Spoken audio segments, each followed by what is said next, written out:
আপনার বয়স হতে পারে কিন্তু আপনার মন এখনো ইয়াং ছেলেদের মতোই হয়ে আছে। আর কথা শুনলে তো মনেই হয় না আপনার এত বয়সটা। বয়স আমার বেশি না, শুনো গো সাবানা, চুলগুলো সব পেকে গেছে টেনশনে। চুলগুলো না হয় আপনার টেনশনে পেকে গেছে, কিন্তু মাঝের চুলগুলো একবারে উধাও হয়ে গেল কি করে? আরে ছি, কই লোককে দেখো ধনী।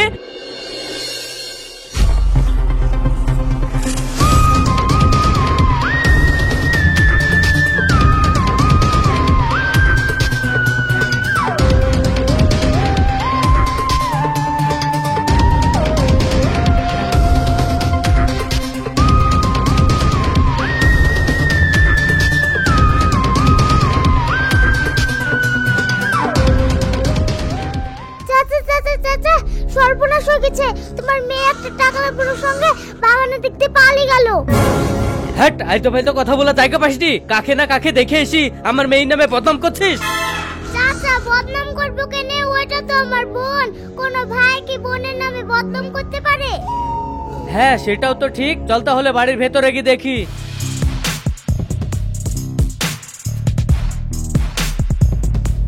শাবানা, শাবানা, শাবানা, শাবানা, শাবানা, ঘরে আছিস নাকি?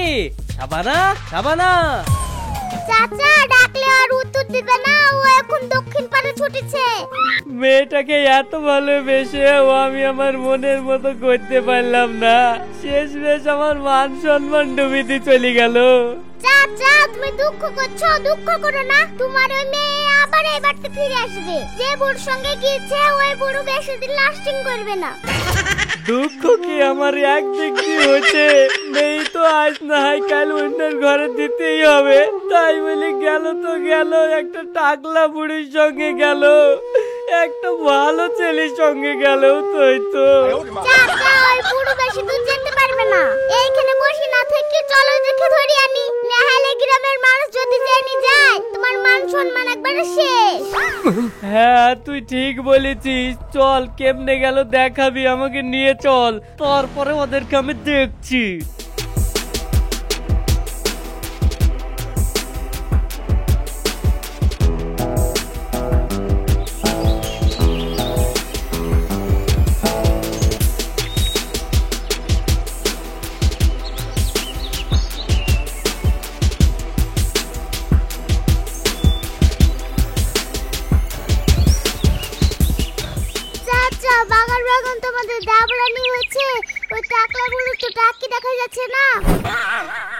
তাই তো রে, ওদের পেছনে এইভাবে ছুটি না এসি থানায় গিয়ে ওই টাকলার নামে একটা কেস ছুটি দিয়ে আসলেও তো হইতো।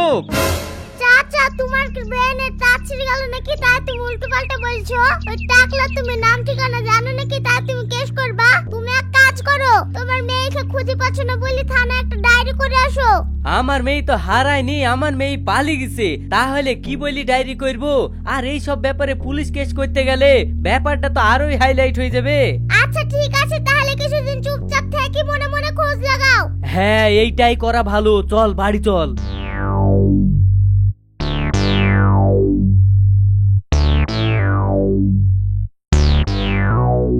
সত্যি আপনাকে ভালোবাসার পর আপনাকে আমি জীবন সঙ্গী হিসাবে পাবো, এটা আমার বিশ্বাসই হচ্ছিল না। কি যে বলো না, আমারও সেই একই ভাবনা ছিল। এই বয়সে যে তোমার মধ্যে একটা কচি বউ পাবো সেটা আমি ভাবতেই পারিনি, আমারও বিশ্বাস হচ্ছিল না। আপনার বয়স হতে পারে কিন্তু আপনার মন এখনো ইয়াং ছেলেদের মতোই হয়ে আছে। আর কথা শুনলে তো মনেই হয় না আপনার এত বয়সটা। বয়স আমার বেশি না, শুনো গো সাবানা, চুলগুলো সব পেকে গেছে টেনশনে। চুলগুলো না হয় আপনার টেনশনে পেকে গেছে, কিন্তু মাঝের চুলগুলো একবারে উধাও হয়ে গেল কি করে? চাপা চাপি হাতাহাতি চুলকানি, চাপা চাপি হাতাহাতি চুলকানি, ওই জন্যই হয়ে গেছে টাকখানি, ওই কারণেই হয়ে গেছে ফাঁকখানি। চাপাচাপি হাতাহাতি চুলকানি, এ কথার মানে আবার কি? এ কথা তো আগে কোনোদিন শুনিনি, একটু বুঝিয়ে বললে হতো না? হ্যাঁ, না বুঝতে পারলে ভালো করে তো বুঝাতেই হবে, না হলে যে চুলকটা আছে এ চুলকটাও থাকবে না। এর আগে যে মেয়েটাকে বিয়ে করে এনেছিলাম ওই মেয়েটা ছিল একটা জল্লাদ।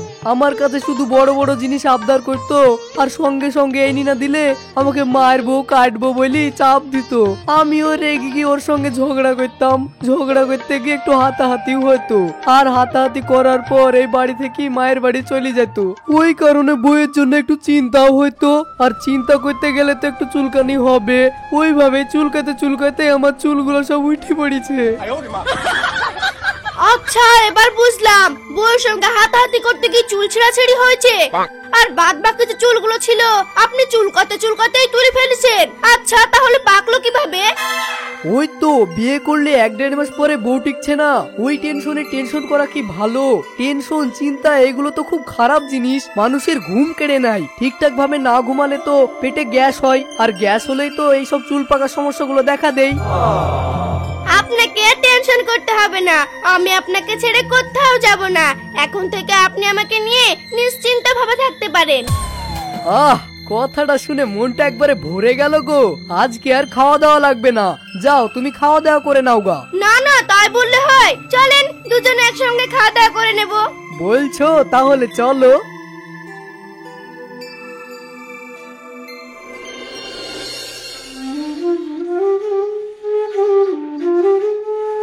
চাচা, ও চাচা, কিছুদিন থেকে শাবানাকে দেখতে পাচ্ছি না। শাবানা কোথায় গিয়েছে? শাবানা ওর নানি বাড়ি গিয়েছে। ও নানির বাড়ি গেছে, যাক ভালোই। আমি তো মনে মনে ভাবলাম ওই টাকলা বুড়ির সঙ্গে যেভাবে ঢলাঢলি শুরু করেছে ওর সঙ্গেই মনে হয় পালিয়ে গেছে। আচ্ছা চাচা, শাবানা কবে বাড়ি ফিরে আসবে? চলে আসবে, 2-1 দিনের ভেতরে চলে আসবে। আচ্ছা ঠিক আছে চাচা, আমি তাহলে এখন বাড়ি গেলাম। ব্যাপারটা কি হইলো? ওই বুড়োর সঙ্গে তাহলে অনেকদিন আগে থেকেই মিলামেশা করতো, আর আমি সেটা বুঝতেই পারিনি। হাবিবার কথা শুনি মনে হলো হাবিবা মনে হয় ওর খোঁজ দিতে পারবে। তাহলে কি হাবিবাকে জিজ্ঞাসা করব? না, জিজ্ঞাসা করা যাবে না, জিজ্ঞাসা করতে গেলেই জেনে যাবে।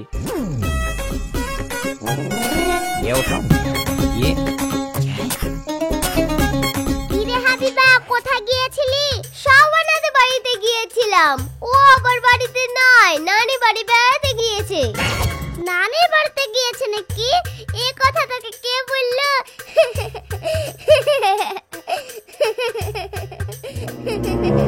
চাচা বললো। কেন, শাবানা কি নানি বাড়িতে যায়নি তাই তুই এইভাবে হাসছিস? শাবানা নানির বাড়িতে যায়নি, একটা টাকলা বুড়ির সঙ্গে পালিয়ে গেছে।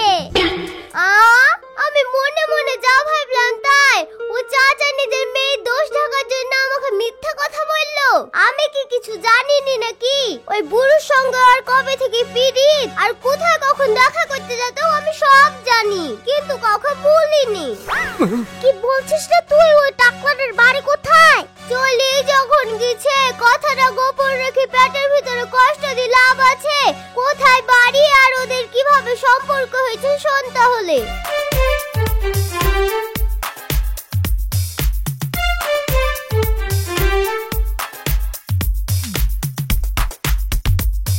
ও তাহলে এই ব্যাপার। আচ্ছা ঠিক আছে যা। এই শোন, আমাকে বললি আর কাউকে যেন বলিসনি। চাচা, শাবানা যে টাকলাটার সঙ্গে পালিয়ে গেছে ওই টাকলাটার খোঁজ পাওয়া গেছে। ওর নাম ঠিকানা আমি সব জেনে এসেছি। কে বললো রে তোকে? কোথায় জানতে পারলে ওর নাম ঠিকানা? ওর নাম ঠিকানা আর ওদের কবে থেকে সম্পর্ক সবকিছু আমাকে হাবিবা বললো। হাবিবা সবকিছু জানে, ওর কথা শুনে আমি বুঝতে পারলাম। যাক, খবরটা তো পাওয়া গেল। আচ্ছা ঠিক আছে, খবরটা যখন পাওয়া গেল চল তাহলে গিয়ে একবার দেখে আসি। হ্যাঁ চলো, আমার একটু মোটরসাইকেলে চাপা হবে।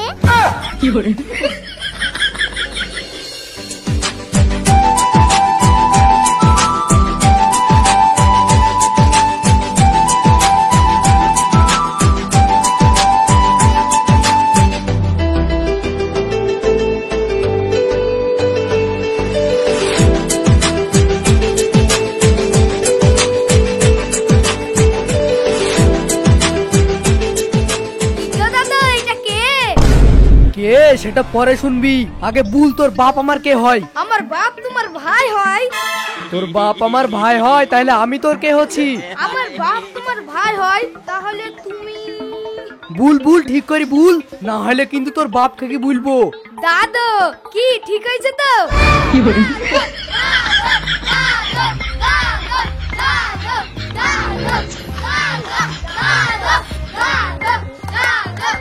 আরে তোরা দাদু বলা বন্ধ কর, তোদের জ্বালাই কি আমাকে বিষ খেতে হবে নাকি? আর তুই হলি সব থেকে নষ্টের গুড়া, তোর জন্য সবাই এবার আমাকে দাদু বলছে, আর তুই ওদের তালে তালে আরো জোর দিছিস। তো খেতে হয় কি?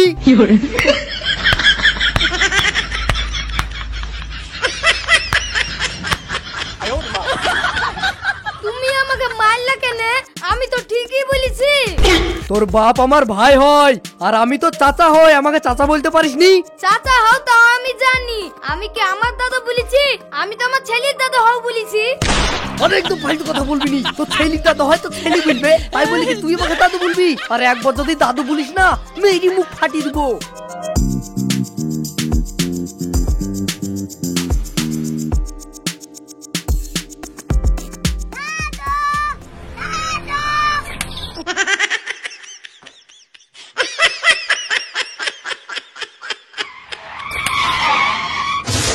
আরে ছি, কই লোককে দেখো ধনী, আজ থেকে প্রায় 30 বছর ধরে আমি গাড়ি চালাচ্ছি, আজ পর্যন্ত একটা পিঁপড়ে মারিনি, সেই সুনাম আমার নষ্ট করে দিল। চাচা, তোমার চোখে কি দূরবীন লাগানো আছে নাকি? তাই রাস্তায় পিঁপড়ে থাকলে দেখতে পাও না? তোমার চাকা রাস্তা দিয়ে চলে না, উপর দিয়ে উড়ে যায়, তাই আজ পর্যন্ত একটা পিঁপড়েও মারিনি। ছুটে এসে ধাক্কা মারলি, আবার এখন আমার কথার ফচি ধরছিস? দাঁড়া, তোর ফচি ধরা বার করছি। চাচা মোটরসাইকেল চাপাতে এত রিস্ক, আগে যদি জানতাম তাহলে হেলমেট পরতাম। তোমরা তো জানোই মোটরসাইকেল চালানো রিস্ক, তাহলে হেলমেট পরো না কেন? আমরা হেলমেট ব্যবহার করি বাঁচার জন্য না, বাঁচানির জন্য। যখন রাস্তায় পুলিশ দেখি তখনই হেলমেট ব্যবহার করি, ফাইন যাতে না দিতে হয় সেই জন্য। হেলমেট যদি না পরো পুলিশে লিবে ফাইন, আর একবার অ্যাক্সিডেন্ট হলে ফেরেশতারা দিবে তোমার পিছনে লাইন, তারপর তোমাকে গুতাতে গুতাতে জমের কাছে নিয়ে যাবে। হ্যাঁ রে সোহান, তোর কথাই ঠিক, আমরাই ভুল। আমরা জানি সেভ ড্রাইভ সেভ লাইফ, কিন্তু আমরা এটা মানিনি। প্রতিটা রাস্তায় প্রতিটা মোড়ে পুলিশ প্রশাসন সাধারণ মানুষকে বাঁচানোর জন্য তারা ডিউটি করছে, কিন্তু আমরা তাদেরকে দেখে হেলমেট পরে 500 টাকা বাঁচানোর চিন্তা করছি, কিন্তু কখনো নিজের জীবন বাঁচানোর চিন্তা করছি না। এই জীবন যে একবার চলে গেলে জীবনেও ফিরে আসবে না, সেটা আমরা বুঝেও বুঝতে পারছি না। বুঝার পরেও কেন বুঝতে পারছো না? তাহলে কি আজ দেখে এক পলক দেখার পর বুঝবে? না না, এক পলক ওকে দেখলে আর এই পৃথিবী দেখা যাবে না। কাল থেকে আমি হেলমেট ব্যবহার করব, চল।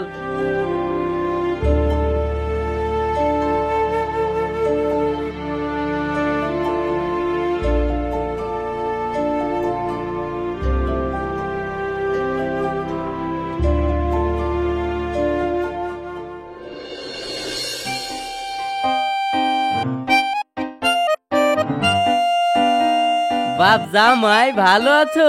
হ্যাঁ শ্বশুর আব্বা, আমি ভালোই আছি। চাচা এটা কি হলো? ওই টাকলা তোমার মেয়ে খালি পালিয়ে এসে, আর তুমি জামাই বলছো যে? জামাইকে জামাই বলবো না তো কি বলবো? আমি তো ওদের অবস্থা ভালো দেখি ওর সঙ্গে বিয়ে দিয়ে দিয়েছি, আর ওরা যখন দুজন দুজনকে ভালোবেসে ফেলেছিল, তাহলে আমার বাধা দিয়ে কোনো লাভ ছিল নাকি? দি যখন দিয়েছো, তাহলে সেদিন ওই টাকলাটা তোমার মেয়ে খালি পালিয়ে হলো কেনে? অল্প বয়সে মেয়ের বিয়ে দেয়া হয়েছে তো, ওই জন্য বাড়ির সামনে দিয়ে বিদায় করিনি, বাড়ির পেছন দিক দিয়ে বিদায় করেছি। শালার ভোগলা চাচা, গাড়ি চালালে হেলমেট পরে না, আবার গোপনে পালা বিবাহ দিচ্ছে। হ্যালো বন্ধুরা, ভিডিওটা যদি ভালো লাগে তাহলে অবশ্যই একটা লাইক করবেন, আর আপনাদের কোন পার্টটা বেশি ভালো লেগেছে সেটাও কমেন্ট করে জানাবেন। আপনাদের কমেন্ট আমরা পড়ি, আর ভিডিওতে বেশি লাইক হলে আমাদের ভিডিও বানাতে আরো ভালো লাগে। আর কোন টাইপের ভিডিও দেখতে আপনারা বেশি পছন্দ করেন সেটাও কমেন্ট করে জানাবেন।